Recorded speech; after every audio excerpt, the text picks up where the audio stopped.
February 2025, a grand hall in Abuja, filled with presidents, generals, and billionaires, an old soldier in his 80s is launching his memoirs. And somewhere inside that book sits one sentence Nigeria had waited 32 years to read. The election, he wrote, was free and fair. And the man who won it, won it. The all applauded.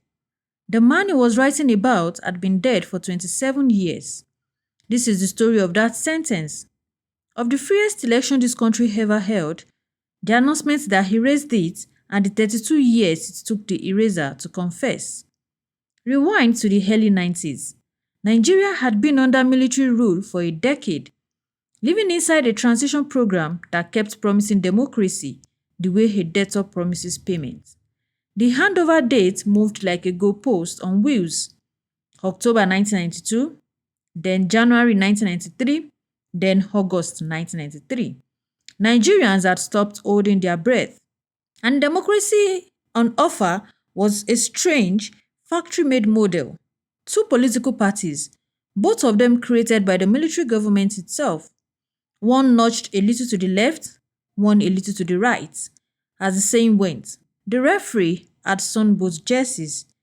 When the parties held their first presidential primaries, the government cancelled those two and banned 23 aspirants from trying again. By 1993, hope was running on fumes. Then came the final two candidates. For the SDP, Chief Moshood Abiola, MKO, a billionaire businessman from Abeokuta with a legend attached to his generosity. Schools, mosques, churches, scholarships. His campaign slogan told you the pitch. Hope 93. Farewell to poverty. For the NRC, Bashir Tofa, a businessman from Kano.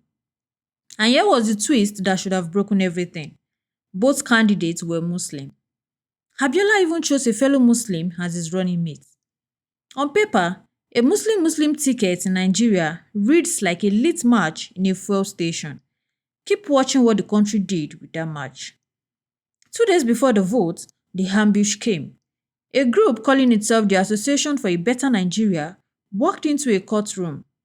This same group had spent months campaigning for the military president to simply remain in office. Late that night, June 10th, a judge granted them an injunction. The election, said the order, must not hold. An election for 90 million people suspended at night before a single vote was cast. But the election umpire did not blink. Professor Humphrey Nwosu, chairman of the Electoral Commission, stood on the government's own decree, which said no court could stop this vote. The election, he announced, would go ahead. So democracy was ambushed at night, and it simply showed up in the morning anyway. Saturday, June 12th, 1993, and something almost supernatural settled over Nigeria. Calm.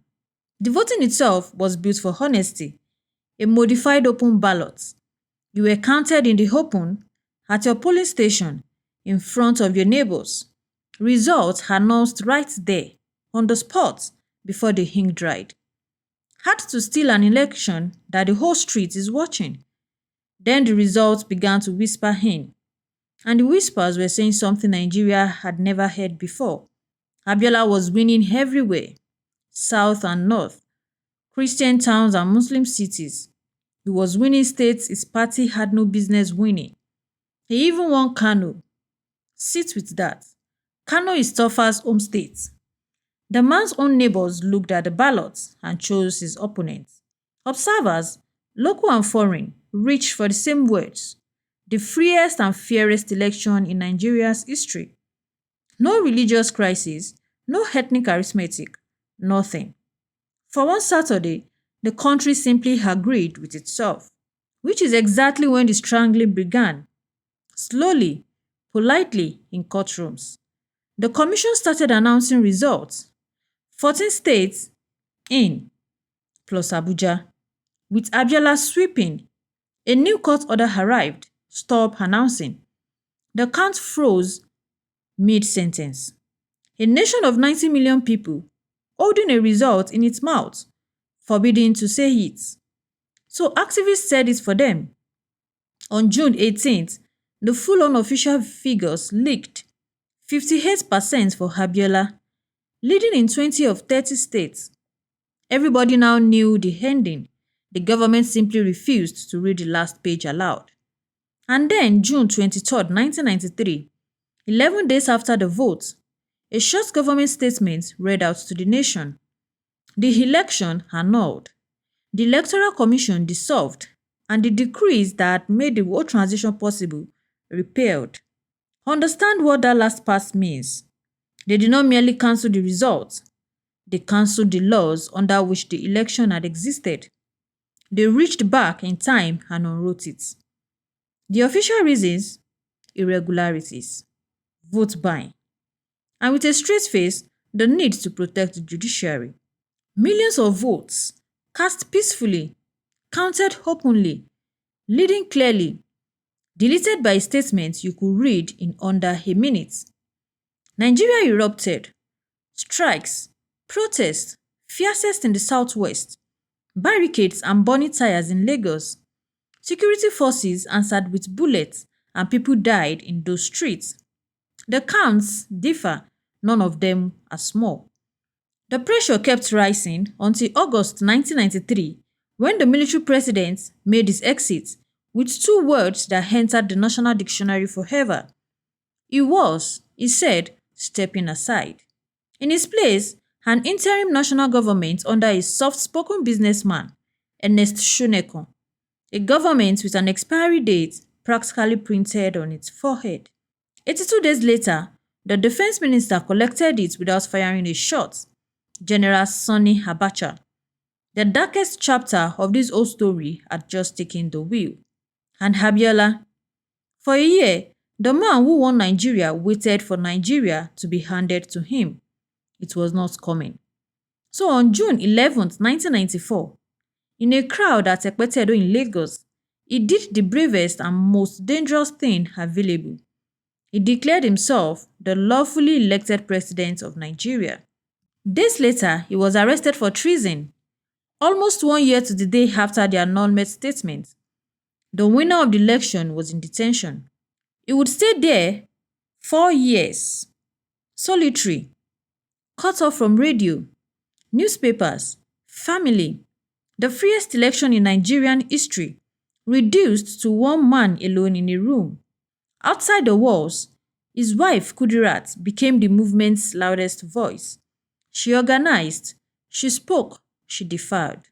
On June 4th, 1996, gunmen stopped a car in Lagos traffic and shot her dead. The struggle did not bury its voice with her. An opposition radio station rose in exile, broadcasting resistance into Nigeria. Its name, Radio Kudirat. Then came the strangest month in Nigerian history. June 1998, the dictator, Abacha, died suddenly on June 8th. The country barely finished exhaling. Because hope moved immediately to one cell in Abuja, release Abiola, swear him in. Finished June 12th, the story finally had its ending in sight.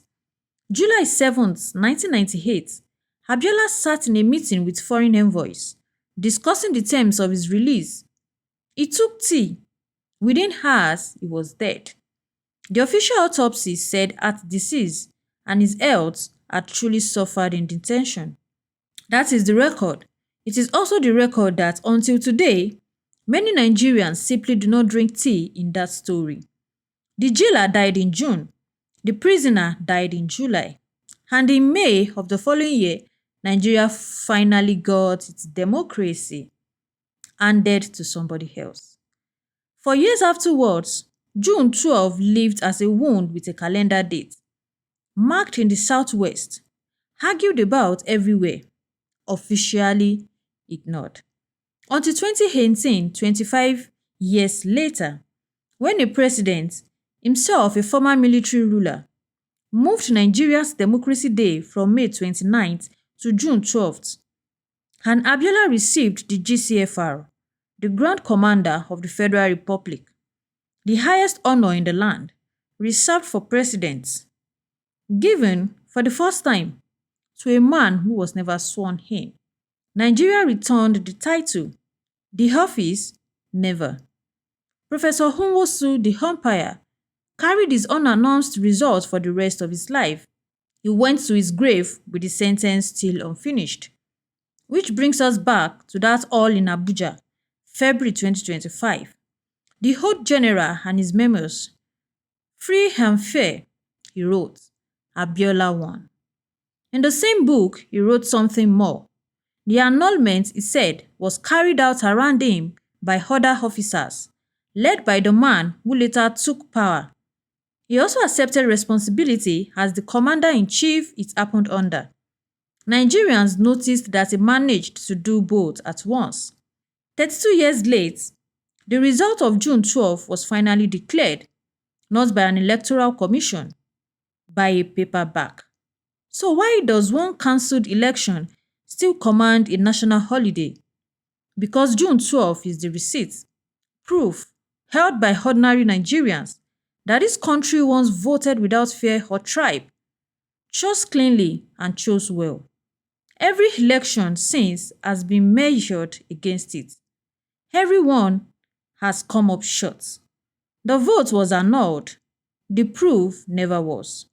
Next time, the general who inherited this story, he locked the winner away, ruled with fear, and quietly moved a mountain of money out of the country. He has been dead for decades, and the world's banks are still returning it, hunting Abacha's billions. Bring a calculator.